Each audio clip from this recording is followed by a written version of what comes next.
Magandang buhay mga ka-Ate Wells. Ito po yung aking oregano. Organic medicines for the baby. O kahit hindi baby, pwede mo na din ito ipainom. Nung ako'y nag-aanak pa guys, yung mga baby, yung mga anak ko, kukuha lang ako ng dahon, tapos hugasan ko ng mabuti, tapos ilagay ko sa sinaing ko. Tapos pagka 5 minutes, kukunin ko, aking pipigain.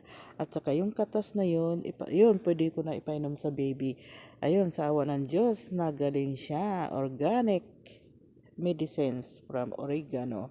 Kung hindi ka pa nakasubscribe sa aking YouTube channel, please click the bell para updated ka sa aking mga video. Sorry guys, hindi pa ako sanay. Ay, thank you.